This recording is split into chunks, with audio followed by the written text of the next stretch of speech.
ಈಗ ನೀವು ಕೂಡ ಈ ಪ್ರಕರಣದ ಬಗ್ಗೆ ಮಾತಾಡ್ತಿದ್ದೀರಾ. ನಿಮಗೆ ಯಾರಾದರೂ ನೀನು ಯಾಕೆ ಮಾತಾಡಕ್ಕೆ ಹೋಗ್ತಿದ್ಯಾ, ನಿಮಗೆ ಯಾಕೆ ಬೇಕಿತ್ತು ಅಂತ ಹೇಳಿರೋದು, ಅಥವಾ ನಿಮಗೇನಾದರೂ ಕಮೆಂಟ್ಸು ನೆಗೆಟಿವ್ಸ್ ಈ ಥರದ್ದು ಬಂದಿರೋದು ಇದೆಯಾ ಈ ದಿನಗಳಲ್ಲಿ ಈ ಪ್ರಕರಣಕ್ಕೆ ನೀವು ರಿಯಾಕ್ಟ್ ಮಾಡ್ತಿರೋದ್ರಿಂದ? ನನಗೆ ಏನಂದರೆ ಇದಿಲ್ಲ, ರೆಕಾರ್ಡಿಂಗ್ ಇಲ್ಲ. ಸೊ ಇಲ್ಲ ಅಂದರೆ ನಾನು ಅದನ್ನು ಕೇಳಿಸಿರ್ಬೋದಾಗಿತ್ತು. ಮತ್ತು ನನ್ನದು ಸೋಷಿಯಲ್ ಮೀಡಿಯಾ ಇನ್ಸ್ಟಾಗ್ರಾಮ್ ಆಗಿರ್ಬೋದು, ಫೇಸ್ಬುಕ್ ಆಗಿರ್ಬೋದು, ನಾನು ಕಮೆಂಟ್ಸ್ ಯಾವುದೂ ಹೈಡ್ ಮಾಡಿಲ್ಲ. ಓಪನಾಗಿ ಹಾಗೆ ಬಿಟ್ಟಿದ್ದೀನಿ. ಕೆಟ್ಟ ಕೊಳ್ಕ ಬೈತಾರೆ ನನ್ನನ್ನು, ಏಕವಚನದಲ್ಲಿ ಕೆಟ್ಟದಾಗಿ ಬೈತಾರೆ. ಇದು ಜನರ ಮನಸ್ಥಿತಿ. ನಾವು ಏನೂ ಮಾಡೋದಕ್ಕಾಗೋದಿಲ್ಲ. ಏನಾದರೂ ಒಂದು ಮಾತಾಡಿಬಿಟ್ರೆ ಅದಕ್ಕೆ ಫಸ್ಟ್ ಆಫ್ ಆಲು ನನ್ನ ಕರ್ಮಕ್ಕೆ ನಮ್ಮ ಇದಕ್ಕೆ ಇತಿಹಾಸ ಬೇರೆ ಇದೆ, ನಮ್ಮ ತಂದೆಯವರ ಇತಿಹಾಸವೂ ಇದೆ. ಸೊ ಎಲ್ಲವೂ ಬಂದ್ಬಿಡುತ್ತಿಲ್ಲಿ. ನೀನು ಮಾತಾಡ್ತಾ ಇರೋದೇ ನಿನಗೆ ಏನೋ ಇದಿದೆ, ನಿನಗೆ ಹಿಸ್ಟ್ರಿ ಇರೋದಕ್ಕೋಸ್ಕರ ನಿನಗಿವಾಗ ಚಾನ್ಸ್ ಸಿಕ್ತು. ನೀನು ಯಾಕೆ ಸುಮ್ಮನೆ ಇದ್ದೆ ಇವಾಗವರೆಗೂ? ನೀನು ಬೇರೆ ಎಲ್ಲ ಏನೇನೋ ಘಟನೆಗಳಾಗೋಗಿತ್ತಲ್ಲ, ಯಾಕೆ ಸುಮ್ಮನೆ ಇದ್ದೆ ನೀನು? ನಾನು ಅವಾಗೂ ಸುಮ್ಮನೆ ಇರಲಿಲ್ಲ. ನಾನು ಅವಾಗೂ ಮಾತಾಡಿದ್ದೀನಿ.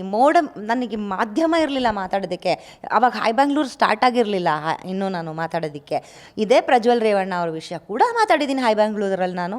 ಅವಾಗ ನೀವು ಯಾರೂ ಬಂದು ನನಗೆ ಮೈಕ್ ಇಟ್ಟಿಲ್ಲ, ನಾನು ಮಾತಾಡಿಲ್ಲ. ಇವಾಗ ಬಂದು ಮೈಕ್ ಇಡ್ತಾ ಇದ್ದೀರಾ, ನಾನು ಮಾತಾಡ್ತಾ ಇದ್ದೀನಿ. ಆವಾಗ ಹೈ ಬ್ಯಾಂಗ್ಳೂರ್ ತೆಗೆದು ನೋಡಿದ್ರೆ ಪ್ರಜ್ವಲ್ ರೇವಣ್ಣ ಅವರೇ ಲೀಡಲ್ಲಿದ್ದರು. ನನಗೆ ಲೀಡ್ ಸುದ್ದಿ ಮಾಡಿದ್ದೀನಿ ನಾನು ಹೈ ಬ್ಯಾಂಗ್ಳೂರಲ್ಲಿ. ಇವಾಗ ದರ್ಶನ್ ಕೂಡ ಲೀಡ್ ಸುದ್ದಿನಲ್ಲಿದ್ದಾರೆ. ಆವಾಗ ಮೈಕ್ ಇರಲಿಲ್ಲ. ಪ್ರಜ್ವಲ್ ರೇವಣ್ಣ ಅವ್ರ ಬಗ್ಗೆ ಮಾತಾಡಿದ್ದೀನಿ.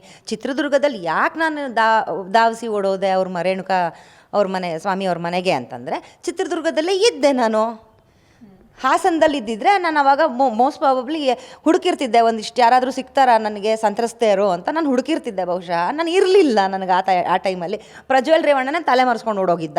ನಾನು ಎಲ್ಲಿಂದ ಹುಡ್ಕೊಂಡು ಹೋಗಲಿ? ನಾನು ದುಬೈಗೆ ಹೋಗ್ಲಾ, ಇದು ಎಲ್ಲಿಗೆ